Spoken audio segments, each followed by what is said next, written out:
Get a cup, get a cup, get a cup. Hello, hello. Welcome back to another video on Fresh Cut Slim, and today we're going to be looking at Mr. Swirl, the internet's most disturbed user. This is from around a year ago, and it's by Nick Crowley, who makes pretty crazy videos, and I like them. They're dark, though, but yeah, with that being said, the original link's in the description. Let's begin.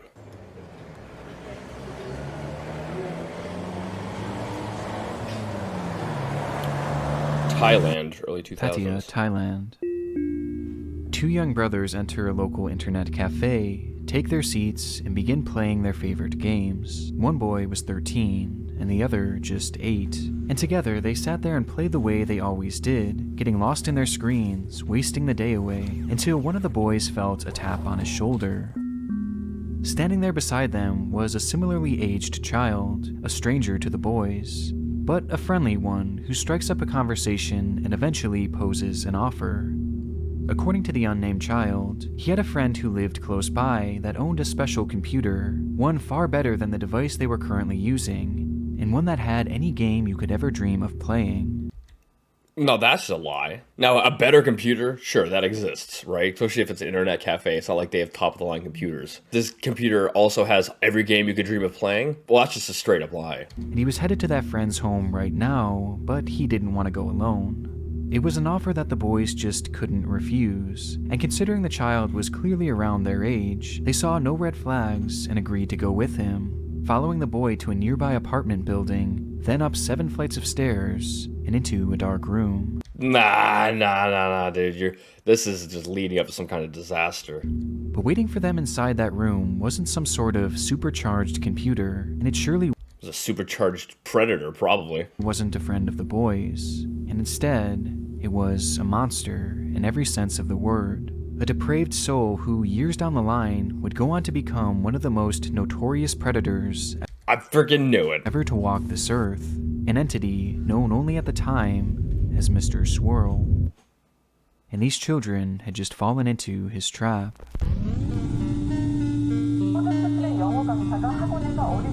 Oh boy. Looks like we're getting into another dark video, I guess.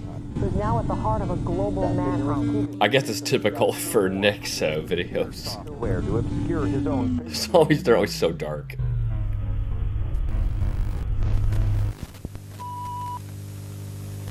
Hey guys, I just wanted to announce that I'm currently working on 2 collaborative projects with my good friend Nexpo. To look already ever sent over. She's been an amazing over as well as not going anywhere. Okay, back to the disturbing video. It's unclear if they knew what they were looking for, or if they had just happened upon it by pure chance. But in 2004, German police entered a long-forgotten storage unit, where beneath the piles of junk and old appliances, they'd unearth a single hard drive. Once plugged into the computer, the device revealed hundreds of images, some showing various locations, breathtaking scenery, delicious meals, and CP. Why would you put that on a hard drive? Wait, what? It doesn't. I'm just confused. Why would that type of content be mixed with pictures of food and nice scenery? What? The images showed scenes of depraved sexual abuse being done to individuals who were clearly minors, with this abuse being far worse than you'd ever imagine. And it wasn't just one child either, as across that hard drive seemed to be evidence of multiple separate instances of abuse, including images of 3 young boys taken in a dark apartment building. Is that the one that the video started with? The discovery was horrid, though sadly all in a day's work for investigators who encountered things of this nature on a daily basis, and it's a discovery that likely would have never been discussed by the media after that one day, had it not been for one unusual detail. Typically, in cases involving CP, those taking the photographs and performing the actual abuse will almost always go out of their way to ensure that they aren't shown on camera. That way, Logically, I guess that makes sense that you wouldn't want to be shown. This person, shows himself? I mean, I guess it makes it easier to find them, right? if authorities should stumble upon it, they would essentially be unidentifiable. However, the dozens of photos found on this particular hard drive were different. Because rather than hiding just out of frame like all the other predators seemed to do, the man behind these images had instead gone out of his way to ensure he was featured within them, shamelessly inserting himself into every single picture, even posing for them, before, during, and after he had changed the lives of these kids forever. And Oh my gosh, dude, this is... Oh, I freaking... It's been a long time since I've reacted to a Nick Crowley video, and I figured, what's the worst that can happen if I come back here and see? Dude, these videos are so dark. Although his entire body was shown in these photographs, the only thing hiding his identity was the addition of a single effect, one that swirled the man's face into a distorted, pixelated mess, making him completely unrecognizable. But you can unswirl. Like in editing programs, if it's swirled one way, you put that in there and you can just swirl it back the other way, and that should that not correct it so you can see what his face looks like? That seems like I mean, maybe it's good that he did that because it's easy to find out who he is, but logically it would make sense to pixelate his face with like a normal pixelating, like mosaic pixels, right? If you wanted to actually blur someone's face, you do pixelating or actual blurring, but swirling, you should be able to find out who this person is. And leaving his face to look like this.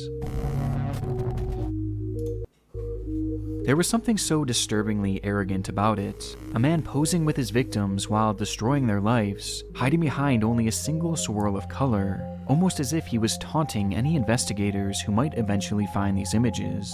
And given the clear indications that this man was obviously a serial abuser, and likely still out there offending, tracking this anonymous figure down became priority one for law enforcement in the area. And it's there that he would be given his nickname, Mr. Swirl. And with the swirl being the only thing standing in the way of investigators getting to see his face, most would have assumed that identifying him would be a walk in the park. However, this was far... Wait, so you can't just unswirl it? I know that that's a thing you can do is, like, if you can swirl in one direction, you can swirl in the opposite direction. Far from the case. As the images began to be dissected, it quickly became apparent that deciphering the sensor was going to be far more difficult than initially thought, and potentially even impossible, as the pixels had been scrambled in such a unique way that there wasn't any known method to unscramble it. And quickly, what should have been their most valuable clue, the one that stood so tantalizingly close, became a lost cause, leaving investigators at their first dead end. The only issue I would say is that, you know, since this is back in like 2004, I'm not sure what editing software was around, but that person swirled their face in a software. So if you can get the same software that has that swirl effect, you can just do the swirl in the opposite direction. So it is possible, I think. Or it should have been. Realizing that things were about to get much more difficult, the German police enlisted the help of an agency known as Interpol, an international crime-stopping organization with a special unit dedicated to resolving crimes against children. Interpol immediately began to get to work, attempting to decipher the photos in a different way, this time by using context clues in the pictures to track down where exactly they were taken, which in turn could tell them where this man was from and where the abuse was taking place. But this too unearthed yet another problem. The first batch of images was discovered to have come from Cambodia, but the next showed evidence that the man was in Vietnam, and then in Thailand, and potentially even South Korea as well.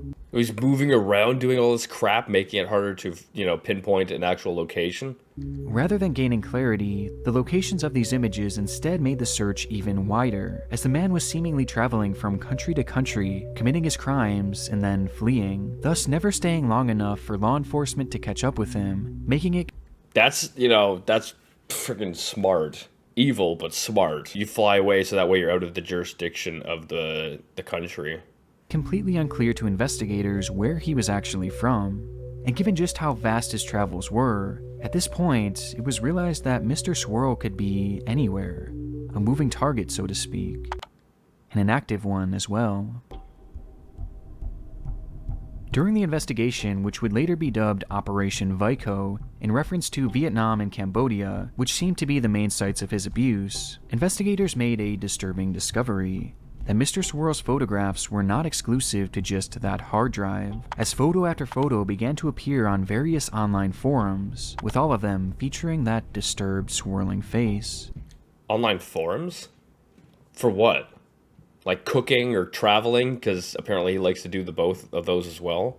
Or are these like online forums on like the deep web or whatever? The images were shared across the web seemingly straight from the man himself, and were sent out to various predatory groups that were filled with individuals just as sick as he was. Okay, so it's like a dark web thing. Within these groups, it was considered a badge of honor to show your body and face within the content you made, thus leading to the sender becoming well respected among his peers, which showed us two things. One, that this was likely the reason why Mr. Swirl inserted himself in these photos, as it had led to him becoming a beloved member of their twisted community, in turn granting him access to all the CP he could want. And two, that the images found on the hard drive did not account for his whole body of work, as in these chat rooms and forums, police would find far more photos featuring their suspect, raising the Holy frig, this guy's carbon footprint must be crazy. total from a few dozen to nearly 300. By this point, Mr. Swirl had been untraceable. Authorities were essentially searching for a ghost, and though these new images If you know he's posting stuff online, that makes him easier to track, doesn't it?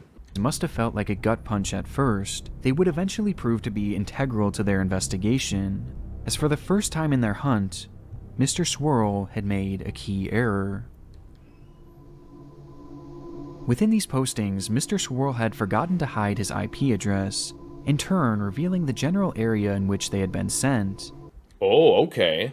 Okay, we're getting a little headway now. with the location being Vancouver, Canada. This break revealed the key detail that he had some sort of tie to Vancouver, and that he was likely a sex tourist, someone who travels to countries that have loose laws around their age of consent in order to be able to abuse children with I mean, I think in most countries, even if like the age of consent is, I don't know, yeah, 15, let's just say, I don't know, but even if it's at that age, he's still doing, his evil crap to a lot younger people. So it's still illegal in those countries anyway. without any repercussions, with Mr. Swirl clearly doing the same thing, visiting multiple countries in Asia, making his material, coming home, and then sharing it with his friends. So does he know, do you think he knows the languages of all these different countries? Like, how's he getting around and talking to people? Like, it sounds like he must be very well versed in languages. It certainly didn't solve the case, but it was finally a step in the right direction. And unbeknownst to the team working on Operation Vico, they were quickly approaching an even bigger revelation. As authorities were working hard on pinning down Mr. Swirl's location, some members of the team held on hope that the images themselves could still be unscrambled. I think they can be. I still believe they can be. Just unswirl it. That is unswirl it. And upon digging a bit deeper, one member of the team would actually recognize the swirl as having come from a fairly standard editing program. Here we go. I was freaking right the whole time. Which revealed something. The swirl effect wasn't like a typical censor or blur. No, because when you pixelate, I think it's called a mosaic pixel. That freaking makes it very hard to, because it takes like a whole general area and shrinks it down into like one pixel. So that is an amazing way of censoring. The blur is also pretty good, but this is not really a censor. This, I think you can unswirl. Those effects completely mask or even remove the pixels from the actual photograph, making them nearly impossible to decipher. But this effect did neither of those things, and instead it simply rearranged the pixels of the man's face into a swirling pattern, meaning that this image still contained all of its original pixels, Exactly. and Mr. Swirl's face was somewhere in this picture. They just had to piece it together. And so, in what So we're lucky that he's not smart enough to know how to blur properly. If he's not smart enough to know how to blur properly, that's probably a great break for the police. must have felt like a Hail Mary at the time, an investigator put one of the images into that very same editing software, then clicked that very same swirl effect, and simply reversed it. Which in turn led to this.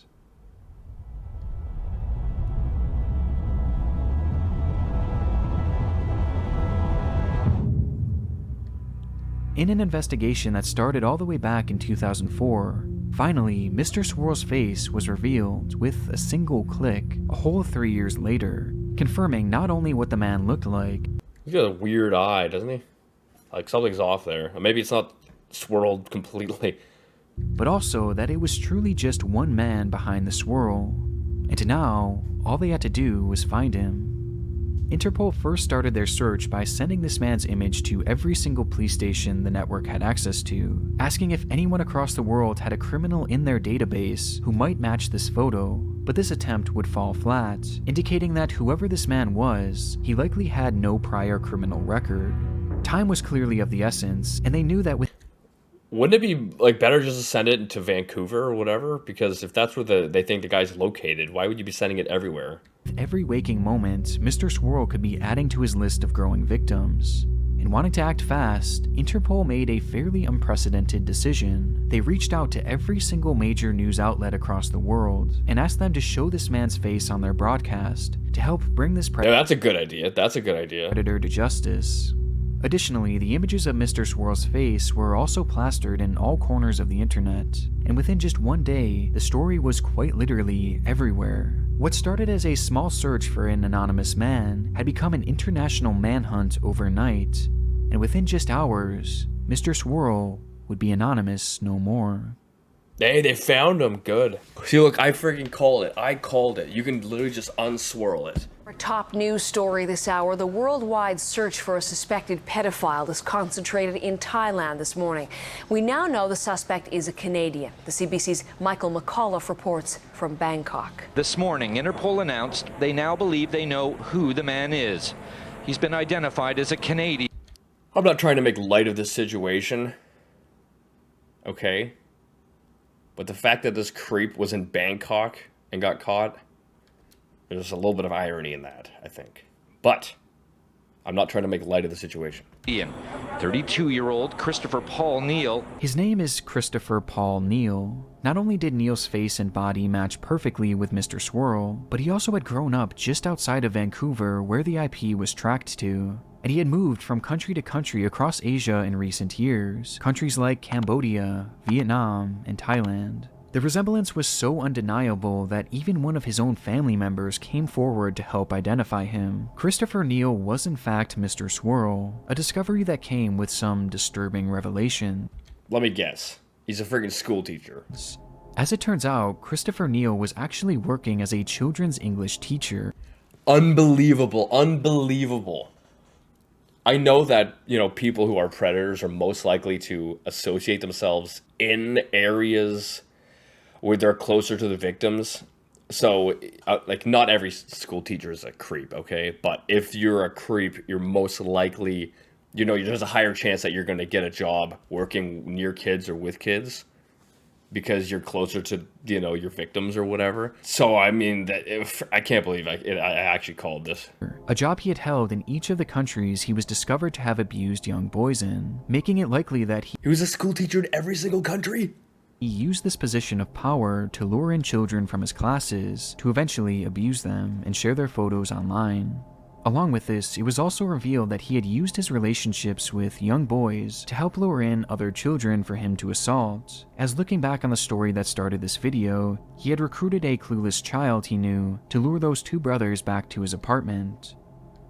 This discovery also shined a spotlight on his social media pages, and specifically his MySpace page, where he chillingly wrote, "Loving Asia, will I ever come back?"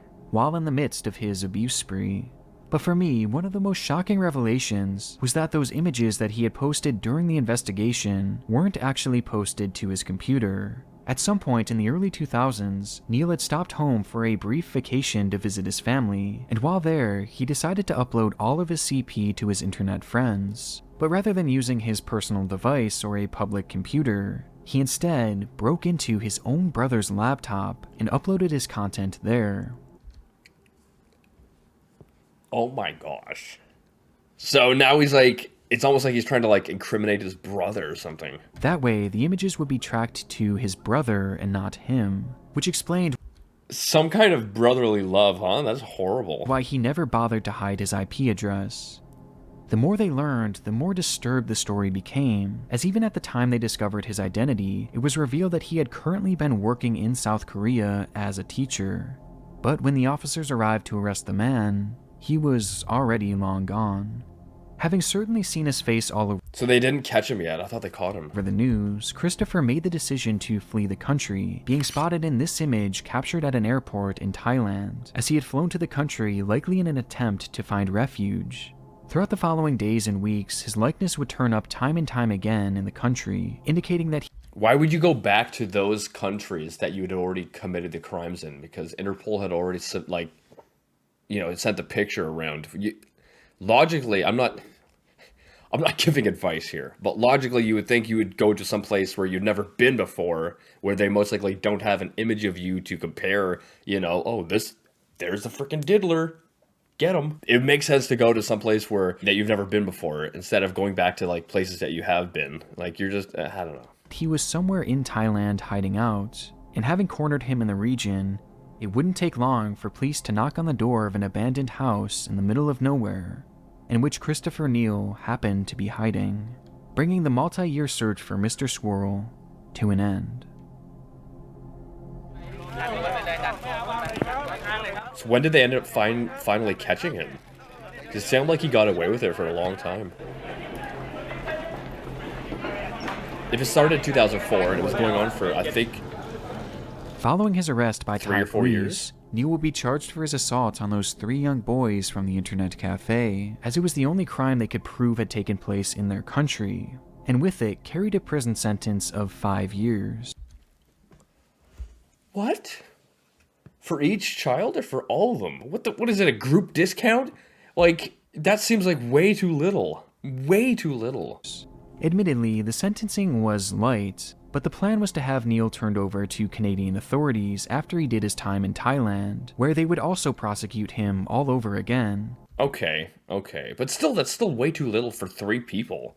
Like 5, that's only what, like a year and a half per person? That's way too little. With the hope being that they could do the same thing with countries like Cambodia and Vietnam, and essentially force him to live out his life in prison.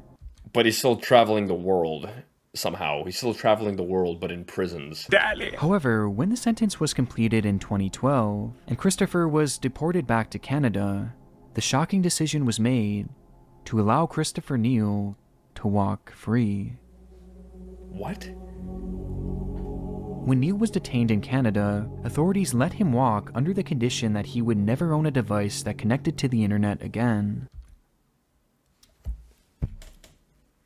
Unbelievable. So he can still freaking do this crap. He just won't film it or put it on the internet. Like, what?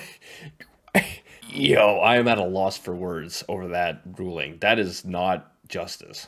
As well as the agreement that he would stay away from parks, schools, and also register as a sex offender. I can't for the life of me understand why this decision was made, but from what I could gather, it seemed to center around the fact that his crimes were international, and that none of his other victims had actually come forward, meaning the other countries they had. So they couldn't actually charge him with anything in Canada because his crimes were international, but the crimes weren't done in Canada, so the Canada justice system couldn't charge him with anything? Is that what? Hoped would prosecute never actually bothered to pursue it. And because his crimes didn't happen on Canadian soil, not much could really be done legally speaking. I guess from a legal standpoint, I guess that makes sense, but maybe Thailand or wherever he was in jail should have shipped him off to one of the other countries where a crime did happen that they could charge him.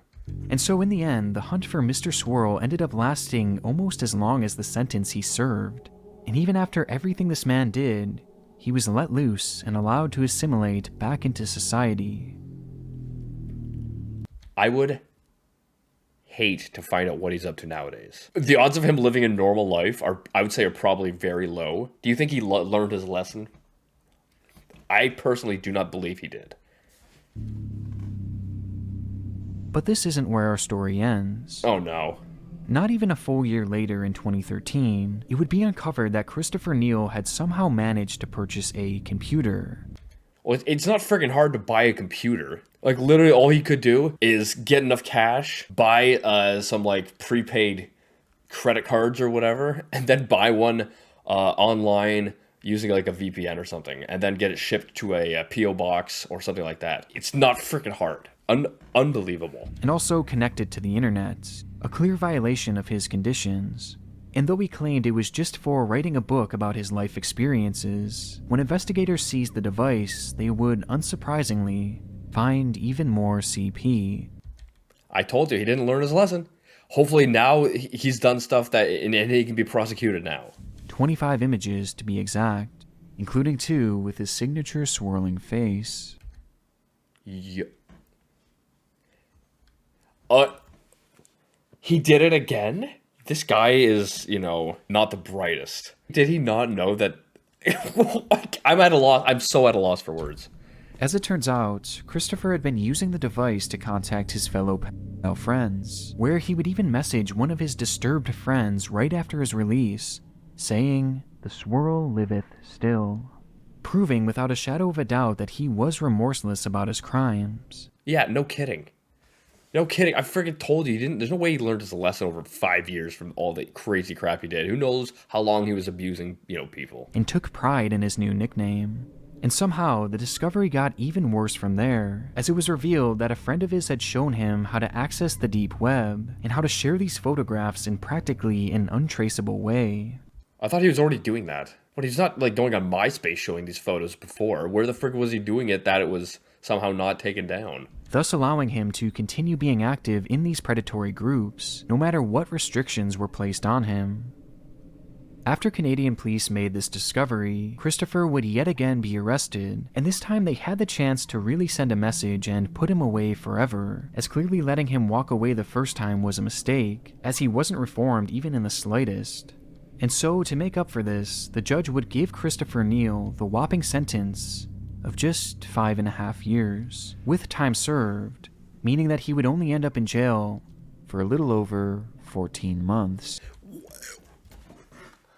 What? What? Yeah, I don't know about you guys, but this sounds like the Canadian justice system is effed. The prosecution praised the sentence as a win, and Christopher vowed to change his ways, but it just doesn't sit right that as of 2016, Mr. Swirl, the man responsible for dozens and dozens of instances of extreme child abuse, which by the way are just the ones that we know of, is a free man, now living a normal life in Vancouver. And worst of all, he now has access to share this material through untraceable avenues, meaning that there is a good chance that he could still be out there obtaining, sharing, and who knows, maybe even producing his content. The case of Mr. Swirl is... This video is... I don't know, man. Every single one of these videos from Nick is just crazy, dude. These are hard to get through. Such a frustrating one. For once, a case of this nature gained worldwide attention and was pursued by the full extent of the law, with the folks over at Interpol doing a fantastic job with the case, only for it all to be deflated once he was finally captured. And just knowing that he's out there living a normal life after all this. Okay, why were the first place where he was arrested, where they actually found out that, you know, he was guilty of, the first place, was it Thailand? I don't know. But why were their laws so, like, relaxed on this as well? He was only given 5 years in that country, and then he goes to Canada, gets away with it, and then when he does get caught again, it's another only, like, 5 years or something. But then it ended up only being, like, 14 months. So why are the laws of both of these countries so lenient on this specific issue? Like, you know, this is ruining people's lives, and, you know, these individuals are going to have to go through a lot of therapy and counseling to kind of, you know, deal with what has happened. It doesn't really seem fair in the least. After all the lives that he's forever affected, makes this one of the most disheartening cases we've covered to date. Well, that was crazy. Why was it only for like 5 years? Why was it only 5 years? That's unbelievable. In both countries that he was actually, you know, dealt with, only 5 years. What? Anyway, I'm gonna end the video here. Hope you guys enjoyed it. I was not expecting it to be this bad. This is, I think, in some ways it's better than the grandpa video, because I reacted to one which is like Uncle Grandpa or whatever the frick it's called. And in that one, the actual crazy guy behind it died before he was ever like brought to justice. So this, there was a little bit of justice, but nowhere near enough, I don't think. But at least there was some justice compared to that grandpa video where he just died, you know, of natural causes or whatever, and he never actually faced any punishment, you know, in this realm of reality. But anyway, hope you guys like this. If you're new, subscribe. Go subscribe to Nick Crowley, and yeah, I'll see you guys next time.